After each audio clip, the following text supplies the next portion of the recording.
My lab is in the basement of an old medical institute, a place where my mentor, Professor Davies, once taught. After his mysterious death 3 years ago, I inherited not only his office but all his neurosurgery research. Back then, I didn't grasp the true cost of that knowledge.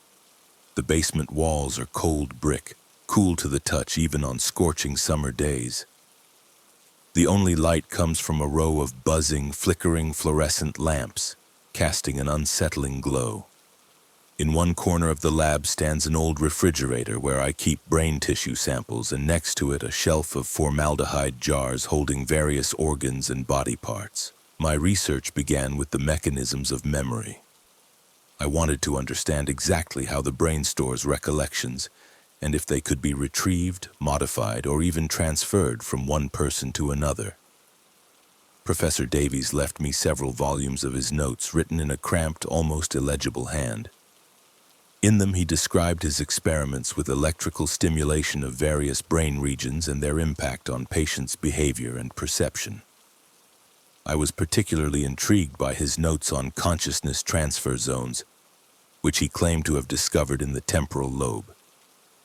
These entries were so outlandish that at first I dismissed them as science fiction or the ramblings of an old man. For the first few months, I experimented on lab rats, implanting microelectrodes and studying their reactions to various stimuli. The results were promising but insufficient to grasp the complexities of the human brain. A rat's brain is too primitive to study higher cognitive functions like memory, self-awareness, and emotions. I needed human samples, but acquiring them legally was nearly impossible. Ethics committees and bureaucratic hurdles made my work exceedingly difficult.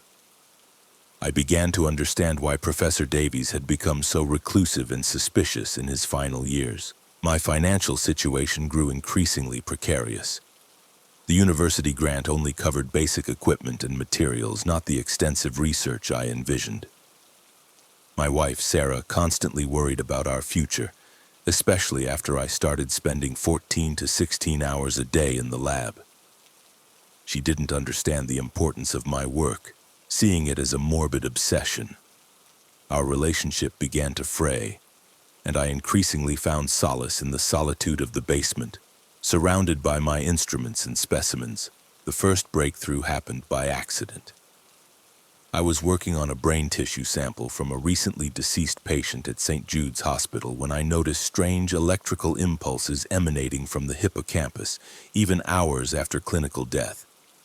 This contradicted all known scientific data, which stated that brain activity ceases within minutes of cardiac arrest. I ran a series of tests and discovered that certain brain regions continued to generate weak electrical signals much longer than previously thought.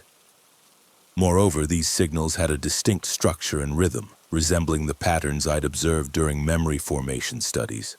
I decided to deepen my research in this direction and began collecting brain tissue samples from various patients.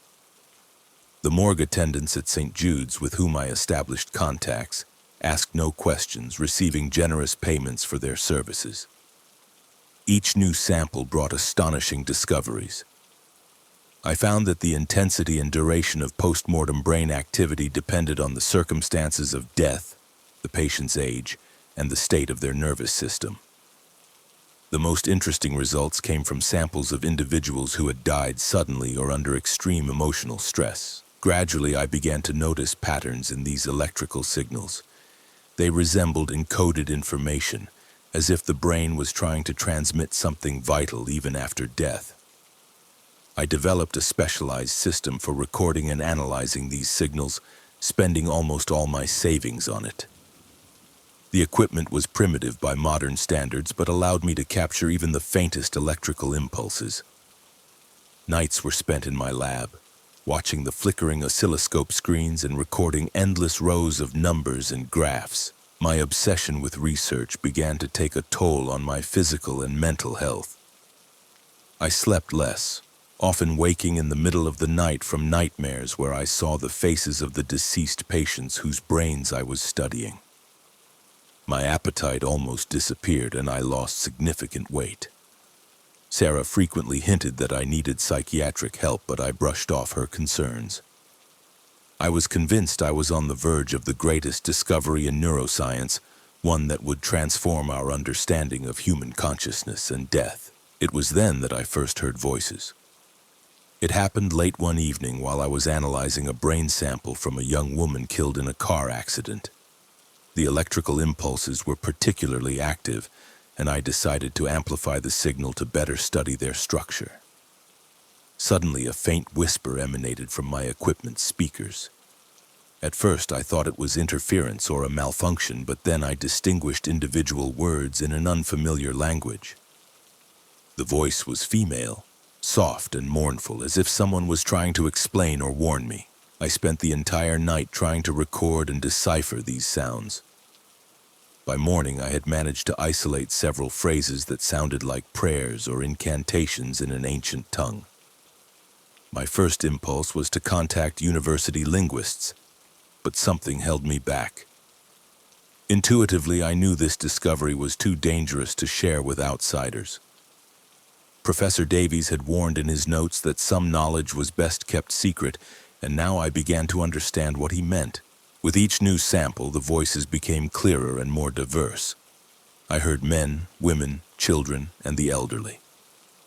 Some spoke modern languages, others archaic dialects I couldn't identify. One thing united them. All these voices sounded distressed, as if trying to convey some important warning. I began keeping detailed records of each instance, compiling a catalog of voices and their messages. Gradually, a chilling picture emerged. Human consciousness somehow persisted in brain tissue even after death, and these residual personalities were attempting to communicate with the living. My discovery demanded deeper study, and I decided to focus on samples with the most active electrical patterns. I developed a special technique that allowed me to prolong post-mortem brain activity using electrostimulation and chemical solutions. The procedure was extremely delicate, requiring a perfect balance between stimulation intensity and tissue preservation. 2 weak impulses yielded no results. 2 strong destroyed the fragile neural connections remaining after death. My lab transformed into a necromancer's workshop. I installed additional equipment, more powerful signal amplifiers, professional audio recording gear, high-resolution microscopes, and a battery of monitors to observe brain activity. The basement walls were now festooned with wires and cables stretching from one device to another, creating a bizarre web of death technologies. The air was always thick with the scent of formaldehyde, ozone from electrical discharges, and something else, a sweet, decaying aroma that seemed to permeate the very pores of the walls. Sarah finally stopped coming down to the basement after the incident where she caught me talking to one of the specimens.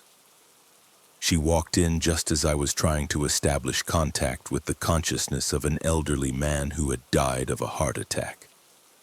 The voice was particularly clear that day, and I was answering its questions, recording the entire dialogue on a voice recorder. Sarah stood in the doorway, watching her husband converse with a piece of dead flesh in a formaldehyde jar. The horror in her eyes was so piercing that I felt a pang of guilt, but only for a moment. Science demanded sacrifices, and if my family life was one of them, then so be it. After that incident, Sarah practically stopped speaking to me. She cooked my meals, leaving them on the kitchen table, washed my clothes, and kept the house tidy, but she did so mechanically, like a robot.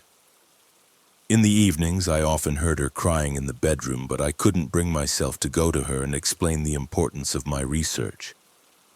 I knew she wouldn't understand. No one could comprehend the magnitude of what I had discovered except Professor Davies himself. But he had been dead for 3 years. It was then that I decided to study the professor's notes more closely. In his final entries, I found mentions of a collective mind of the dead and a repository of souls.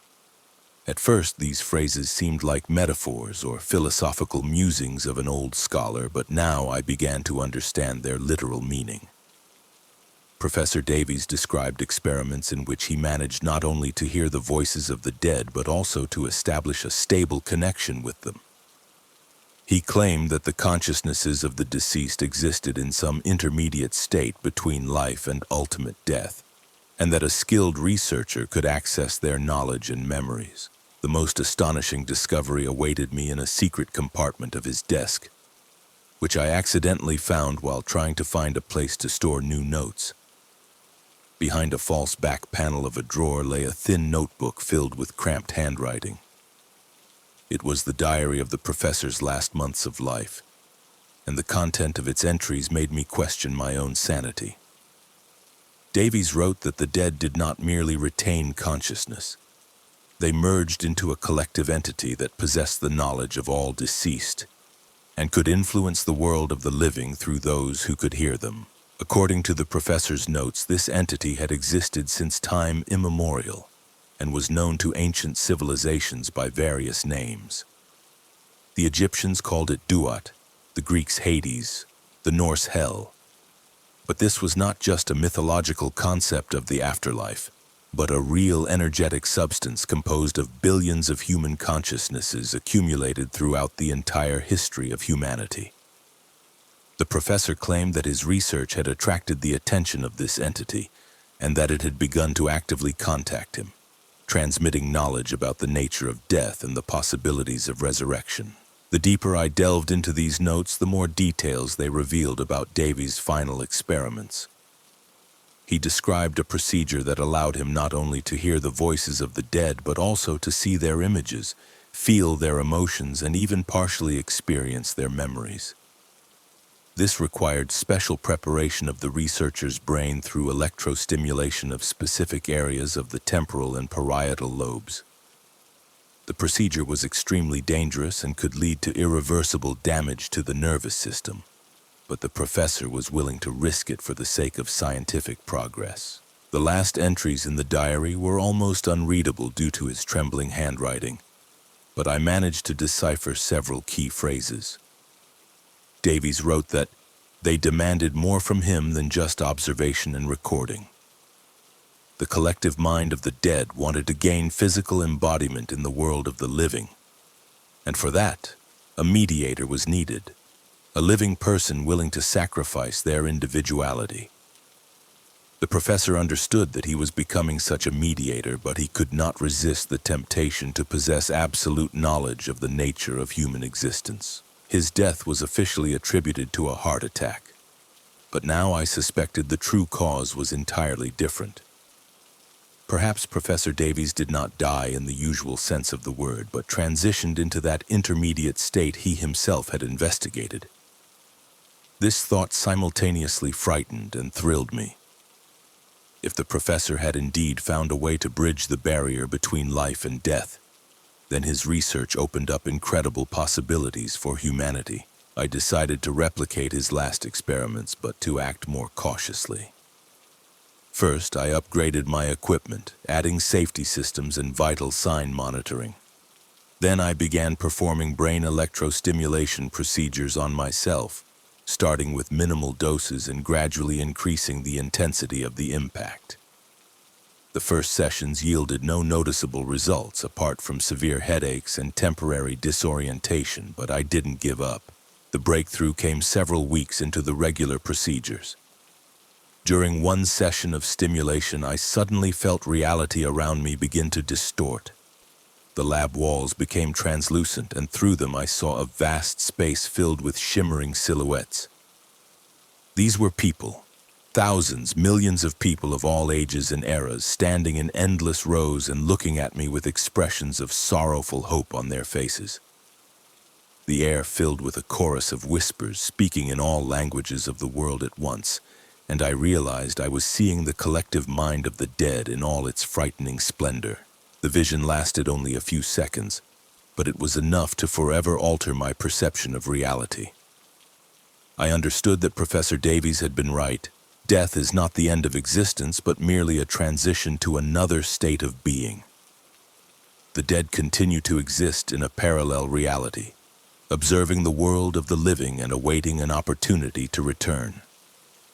They know all the secrets of the universe, all the mysteries of history, all the answers to the questions that have plagued humanity since its inception. After this first contact, the visions began to recur regularly. Each time they became clearer and more prolonged. I began to distinguish individual faces in the crowd of the dead, recognizing historical figures, writers, scientists, and philosophers of the past. Some of them tried to tell me something, but their words were lost in the general chorus of voices.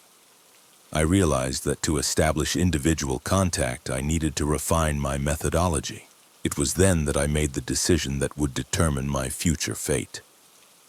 I decided to attempt a procedure of direct connection to the brain of a recently deceased person.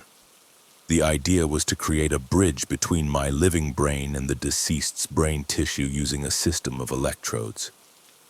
Theoretically, this should allow me not only to hear the voice of a specific deceased person, but also to access their memories and experiences.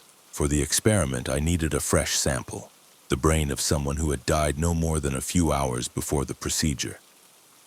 My contacts at the morgue couldn't provide such short notice, so I was forced to seek other ways to obtain material. It was then that I first seriously considered accelerating someone's demise myself for the sake of science. The thought horrified me, but the logic of the research was inexorable. Without a fresh sample, I couldn't advance my investigations. My first candidate was a homeless old man who regularly slept in the basement of a neighboring abandoned building in New Hope, PA. He was sick, lonely, and clearly had only months or even weeks left to live. From a scientific perspective, his death wouldn't be a great loss to society, and his brain could hold the key to the greatest discovery in human history. I watched him for several nights, studying his habits and daily routine, planning how best to conduct the operation to minimize the risk of detection. In the end, I abandoned this plan. Not because of moral considerations. I had long understood that true science requires stepping beyond conventional ethics. The reason was practical. I wasn't sure I could properly perform the brain extraction procedure in fieldwork conditions. For a successful experiment, I needed the sterile conditions of the lab and the ability to immediately begin the connection procedure after the subject's death. The solution came unexpectedly. Sarah, in recent weeks, had started taking strong sleeping pills to quell the nervous tension of living with a madman husband. She didn't hide this from me and even hinted several times that she was contemplating suicide. Perhaps it was a cry for help, an attempt to draw my attention to our crumbling relationship, but I perceived it as a sign of fate. If Sarah truly wanted to die, then why not make her death as useful as possible for science? I began subtly increasing her sleeping pill dosage, adding extra tablets to her nightly tea. This was easy since I had access to all the necessary medications through the university's medical supply. The plan was simple. Increase the dosage to a lethal level, wait for her death, and immediately transport the body to the lab for brain extraction. I would have a maximum of an hour or two to perform the connection procedure while the brain tissue retained its capacity for electrical activity. The process took several weeks. Every night I added more and more medication to her tea, observing the changes in her behavior and well-being.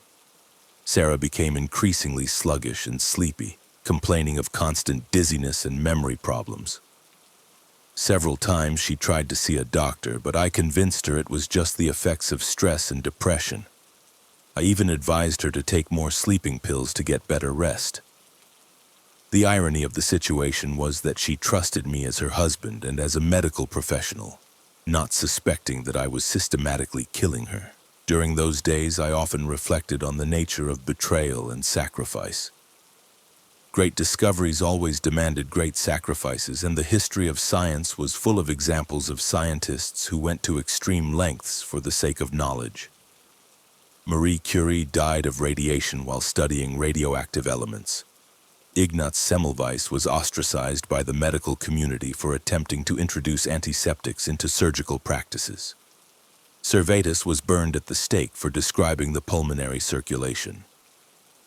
Compared to them, I was making a relatively small sacrifice, just one human life for the opportunity to penetrate the mysteries of death and immortality. Besides, Sarah was deeply unhappy anyway. The last months of our marriage had become a living hell for her. She saw her husband slowly losing his mind, delving into his horrifying research, and she could do nothing about it. Her attempts to bring me back to a normal life were doomed to failure because I had long since passed the point of no return. In a way, I was freeing her from torment, simply choosing the most scientifically useful method to do so. The decisive moment came on a cold October night. Sarah made her usual herbal tea before bed, unaware that I had added a triple dose of barbiturates. I sat in the living room pretending to read medical journals, observing her out of the corner of my eye. She drank all the tea, wished me good night, and went upstairs to the bedroom. I waited about an hour to make sure the drug had taken effect, then went up to check on her. Sarah lay on the bed in a deep comatose sleep, breathing slowly and shallowly. I checked her pulse. It was weak and irregular. By my calculations, she had no more than 2 or 3 hours to live. This time should be enough to prepare the lab for the experiment and await clinical death. I carefully carried her body to the basement and laid it on the operating table, which I had specially prepared for this occasion. The next 2 hours were filled with frantic preparation. I checked all the equipment, calibrated the monitoring systems, prepared the instruments for craniotomy and brain extraction. My signal recording and amplification system was set to maximum sensitivity.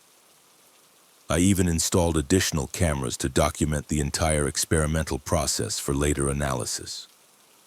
Everything had to go perfectly. I had no margin for error. Sarah died at 4 in the morning. I noted the exact time of death by the cessation of her heartbeat on the cardiac monitor. I had an hour and a half at most to extract the brain and connect it to my system. The craniotomy was quick and precise. Years of studying anatomy and surgical procedures had not been in vain. Sarah's brain was remarkably beautiful, pinkish and moist, with clearly discernible gyri and vascular networks. I carefully placed it in a special chamber with a nutrient solution and connected numerous microelectrodes to various cortical regions. The initial results exceeded all my expectations. Within 20 minutes of connection, the equipment registered weak but distinct electrical impulses from the temporal lobe. The signal pattern was entirely unique, unlike anything I had observed in previous experiments with other samples. This was not merely residual brain activity, it was something organized, structured, akin to attempts at communication. I plugged in my headphones and amplified the audio signal. At first, there was only static and random crackling, but gradually, familiar inflections began to emerge from the chaos. It was Sarah's voice, faint and distorted, but unmistakably hers. She uttered individual words and phrases, most of them disjointed, but some carried a definite meaning. She called my name, asked what was happening, and complained about the cold and darkness. The emotional shock was so intense I nearly aborted the experiment. Hearing the voice of my own wife, whom I had just killed, was unbearably painful. But scientific curiosity proved stronger than personal anguish. I realized I was on the brink of the greatest discovery.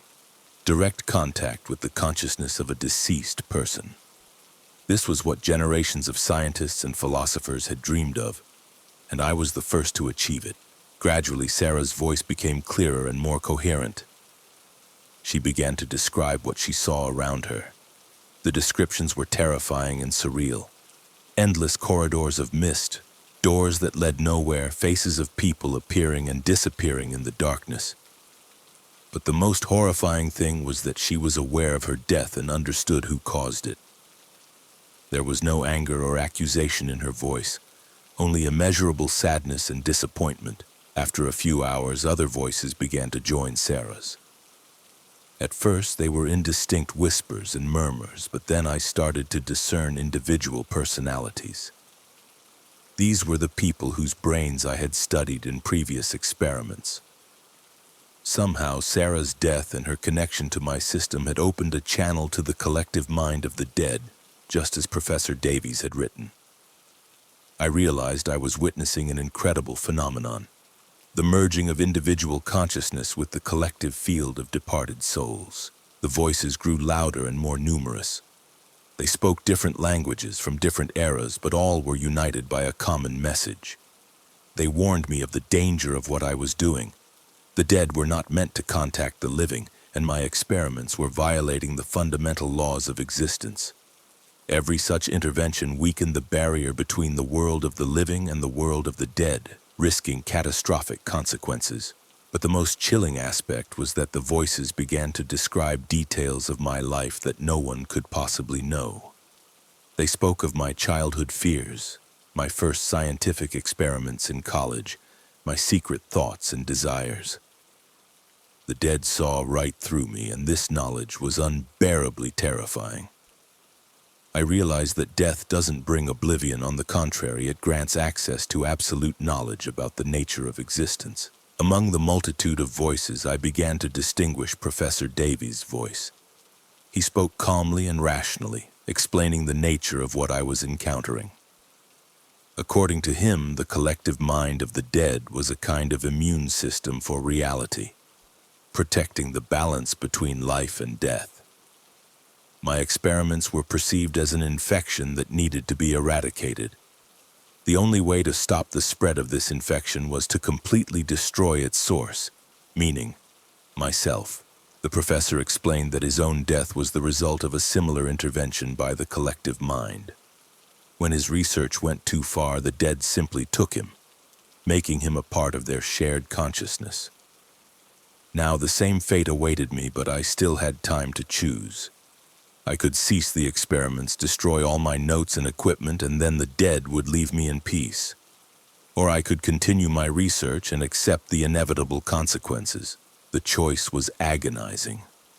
On one hand, I understood the reality of the threat and the danger of continuing the experiments.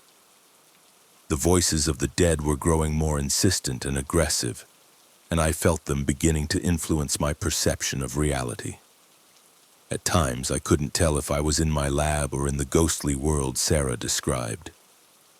The boundary between life and death was becoming increasingly blurred. On the other hand, I was so close to uncovering the greatest mysteries of existence that I couldn't simply stop. The knowledge revealed to me through contact with the dead was invaluable. I learned about the existence of multiple realities, the nature of time as an illusion, and the true purpose of human existence. This was information that could change our entire civilization, and I was the only person on Earth with access to it. The decision was not easy, but ultimately scientific curiosity triumphed over self-preservation. I decided to continue the experiments, even understanding that it might cost me my life or my sanity. But before going further, I wanted to record all the knowledge I had gained, so it wouldn't perish with me. I began frantically writing down everything I heard from the dead, compiling detailed descriptions of their world and the nature of post-mortem existence. The dead revealed astonishing things. It turns out that death was not an end, but a transition to another state of consciousness, where the individual personality was preserved but became part of a larger structure. It was a kind of library of human experience, where each soul was a separate book, but all books were in one repository. The dead could draw upon each other's experiences and knowledge, creating a collective intelligence surpassing the capabilities of any living human. Time in the world of the dead flowed differently. Past, present, and future coexisted simultaneously, and the dead could see the entire history of humanity from beginning to end. They knew of future events, the destinies of individuals and entire civilizations. This information was so overwhelming that my mind struggled to process it. I recorded prophecies and predictions, not always understanding their meaning, but hoping that future researchers could decipher them. But the most striking discovery concerned the nature of reality itself. The dead claimed that the physical world we perceive as the only reality was merely one of many layers of existence. Death opened access to these layers, allowing consciousness to move between different levels of being. Some of these layers were inhabited by entities that had never been human but possessed intellect and will surpassing human capabilities. It was these entities, the dead explained, who were the true rulers of reality. They used human civilizations as a kind of farm for cultivating consciousnesses which, after death, became part of their collective mind.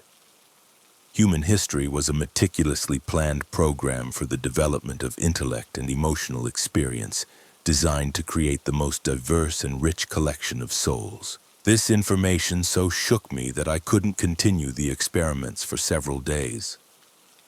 The realization that all human life might merely be a means of producing spiritual resources for some higher beings fundamentally altered my worldview.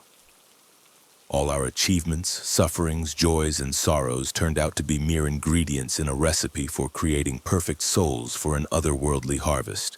But Sarah's voice urged me not to despair. She explained that knowing the true nature of reality offered a chance to change the rules of the game. Some individuals throughout human history had managed to transcend their assigned roles and become independent players in the cosmic drama. This required a complete understanding of the mechanisms of death and rebirth, as well as a willingness to sacrifice one's human nature for a transformation into something greater. It was then that I understood the true purpose of my research.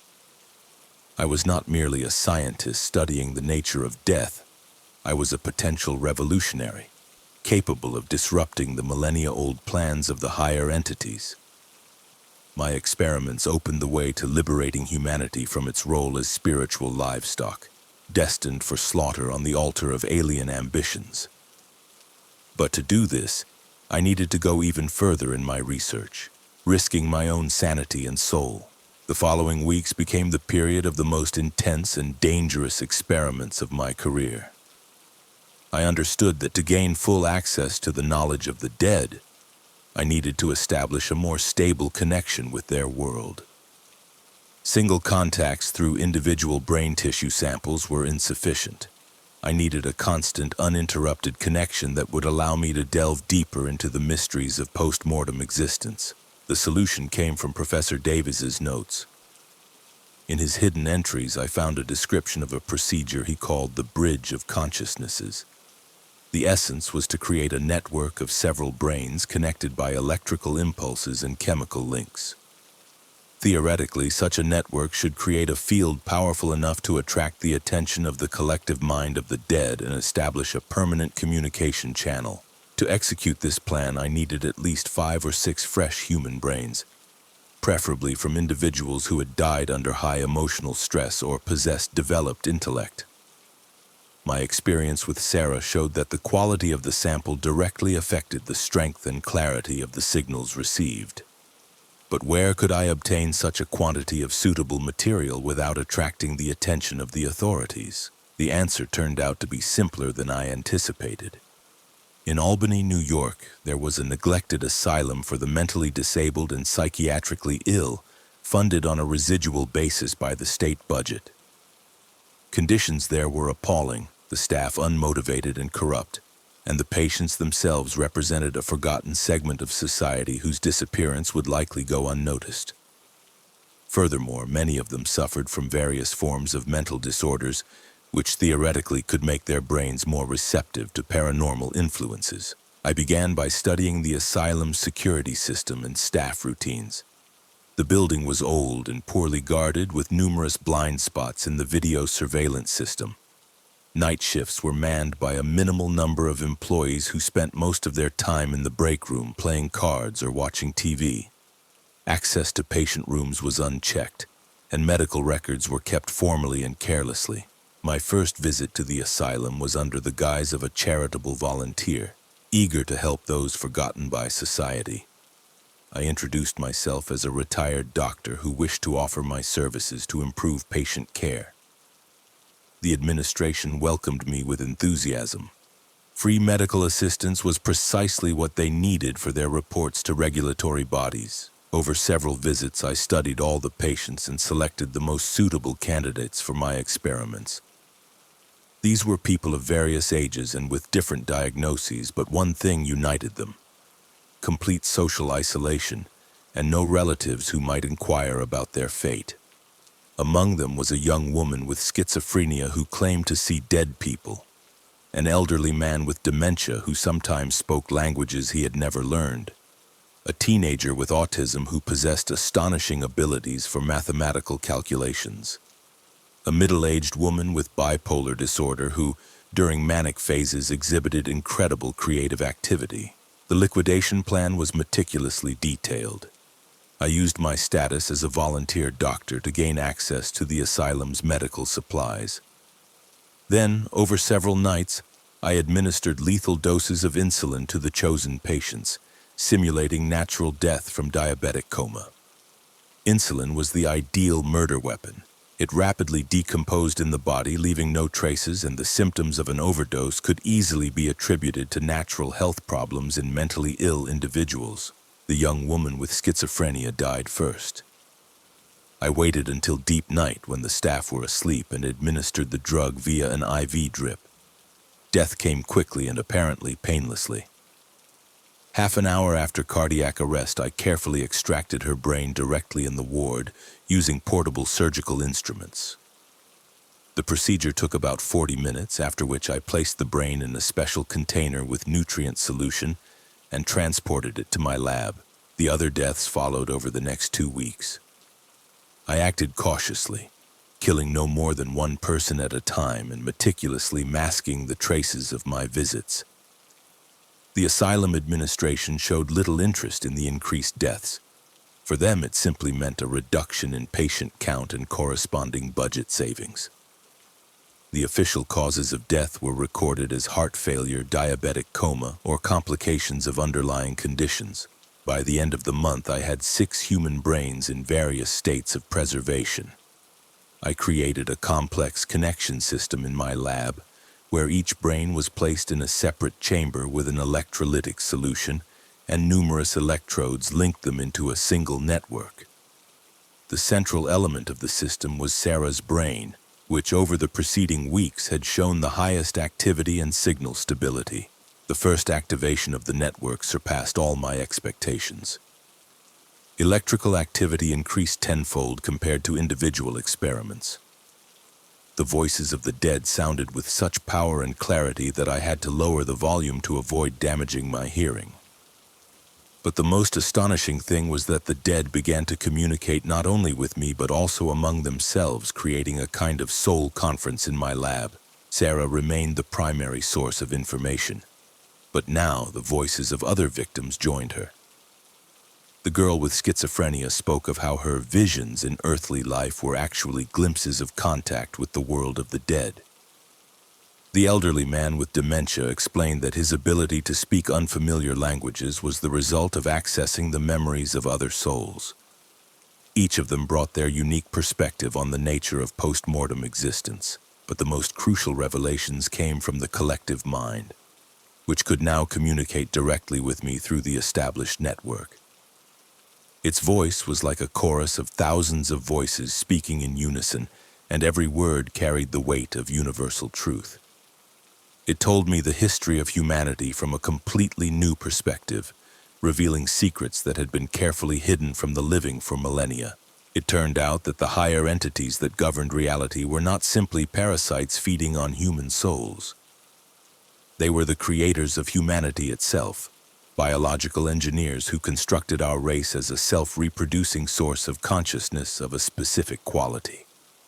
Each human civilization was an experiment in cultivating different types of souls, and all historical events, from wars to epidemics, from scientific discoveries to religious movements, were meticulously planned stimuli for developing the desired qualities.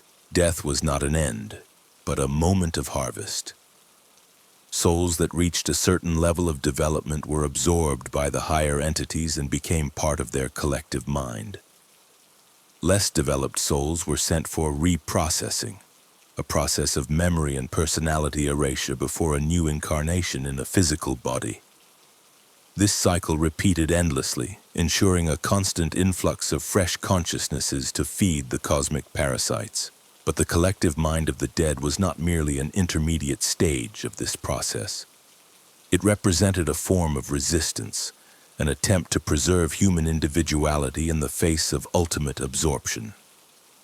Souls trapped in this collective retained their memories and personalities, uniting to find a way to break the system of exploitation. My experiments accidentally provided them with an opportunity to establish direct contact with the world of the living. Now that the communication channel was open, the dead could transmit to the living the knowledge necessary for liberation. But the price of this liberation was horrifying. To break the chains binding humanity to the higher entities, it was necessary to completely destroy the existing reality and create a new one where souls would be truly free. This meant the end not only of human civilization, but of all life forms on Earth. The collective mind offered me the role of conduit for this process of destruction. To do so, I had to sacrifice my own soul, allowing the dead to use my body as an anchor to penetrate the physical world. The procedure was irreversible. I would lose my individuality, becoming merely a puppet in the hands of the collective mind. But in return, I would gain enough power to initiate a cosmic revolution. I pondered this offer for a long time. On one hand, the prospect of liberating humanity from millennia of slavery was incredibly tempting. I could be the one to end the exploitation of human souls and give our species a chance at true freedom. On the other hand, the price of this liberation seemed exorbitantly high. The annihilation of all life on Earth for the hypothetical possibility of a better future was an act of monstrous egoism. But in essence, I had no choice. The higher entities already knew about my experiments and were preparing to intervene. The collective mind warned me that I had only a few days before they would attempt to destroy my lab and me. If I wanted to see my work through, I had to act immediately. Preparation for the final procedure took all night. I reinforced all lab systems, connected additional power sources, and tuned the equipment to maximum output. The network of brains was expanded with additional electrodes which I implanted into my own skull, creating a direct connection between my consciousness and the collective mind of the dead. The procedure began at dawn. I activated all systems simultaneously, sending powerful electrical impulses through the network of brains and into my own nervous system. The pain was unbearable, but I forced myself to continue, gradually increasing the intensity of the impact. The voices of the dead grew louder until they merged into a single roar that seemed to emanate from within my own head. Gradually, I began to lose connection with physical reality.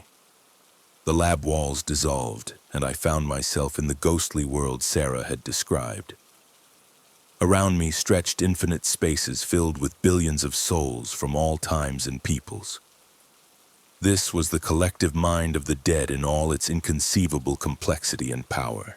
I felt my individual consciousness begin to dissolve into this ocean of alien thoughts and memories. My personality, my recollections, my fears and desires, everything mingled with the experiences of millions of other people, creating a new form of existence that was both me and not me. It was like death and birth simultaneously, the end of Dr. Valen Kretsch and the beginning of something immeasurably greater. In the last moments of my existence as a separate entity, I saw the true nature of reality. The higher entities were not omnipotent gods, but merely a more advanced form of life, which was once itself created by even more powerful beings. The universe was an endless hierarchy of predators and prey where each level fed on the energy of the one below it. Humanity was just one link in this chain, but now it had a chance to break its shackles. The collective mind used my body as a portal to penetrate the physical world. I felt thousands of souls flowing through my nervous system, materializing into reality and beginning the process of disrupting the existing order. The city's electrical systems began to fail, and people worldwide reported encounters with the ghosts of deceased relatives. But the higher entities were not going to give up without a fight. They mobilized all their resources to suppress the rebellion of the dead, using living people as conduits for their will. An unseen war began between two forms of collective consciousness: the dead, striving for liberation, and the higher beings wishing to maintain the status quo. My lab became the epicenter of this cosmic battle. The walls shook with invisible energies, equipment exploded and spontaneously combusted, and images of battling entities materialized in the air. I no longer controlled what was happening. My body was merely an arena where the battle for humanity's future unfolded. At some point, I realized I was losing. The higher entities were too powerful, and their control over reality too complete. The collective mind of the dead, despite all its power, could not withstand beings who had created the very fabric of reality. The uprising was doomed to fail and I to annihilation. But even in defeat, the collective mind did not surrender. Instead of attempting to continue the hopeless struggle, it decided to preserve the knowledge for future generations. Using the remnants of my consciousness, the dead began to record everything that had happened, creating a kind of black box of the apocalypse. These records were meant to be a warning for those who would come after me. I felt my physical body begin to disintegrate under the influence of the opposing forces. My skin cracked, oozing not blood but some glowing substance. My bones became as brittle as glass and my muscles turned to dust. But the most horrifying thing was that I was aware of every stage of this process, feeling my human form slowly crumble. The higher entities began the procedure of cleansing reality of the traces of my experiments. All people who were in any way connected with my research were to be eliminated or have their memories erased. The laboratory and all equipment were slated for complete destruction, and the area itself for purification from paranormal anomalies. In the last moments of my existence, I managed to hide copies of all my notes in a secret place, hoping that someday they would be found by someone who could continue my work. The collective mind of the dead also left its mark on reality, a hidden network of energy nodes that could be activated by future researchers to re-establish contact with the world of the dead. My body finally crumbled to dust at the very moment the forces of the higher entities stormed the lab. They found only a pile of ash where Dr. Valen Kretsch once stood and ruined equipment that would never function again. Officially, my death was registered as the result of an accidental explosion with experimental electrical equipment, but I did not disappear completely. A part of my consciousness was preserved by the collective mind of the dead and now exists in that intermediate state between life and death that I had studied for so long. I see the world of the living through the prism of eternity, understanding all the mistakes and delusions that led me to this tragic end. My story should serve as a warning to those who would attempt to repeat my experiments. The boundary between life and death exists for a reason. It protects both worlds from mutual destruction. Violating this boundary inevitably leads to catastrophic consequences that affect not only the researcher but all of surrounding reality. The knowledge I gained is too dangerous for the human mind. The truth about the nature of our existence is so terrifying that it could lead to utter despair or madness. Perhaps ignorance truly is a blessing, protecting us from understanding our own powerlessness in the face of cosmic forces. And yet a part of me hopes that someday someone will be found who can use my discoveries with greater wisdom and caution. Humanity deserves to know the truth about its fate, even if that truth brings pain. Only by understanding the nature of our shackles can we ever hope to break them.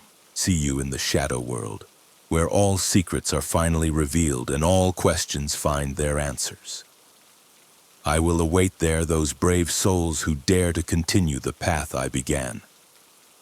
The path to truth is always difficult, but the alternative, eternal slavery, is even worse. Dr. Valen Kretsch's notes end here. The laboratory was discovered by emergency services 3 days after an explosion witnessed by residents of nearby homes. The official cause of the tragedy was attributed to an electrical equipment overload, leading to fire and explosion. Dr. Kretsch's body was never found. Only a small pile of ash in the center of the ruined laboratory indicated that someone had perished in the blaze.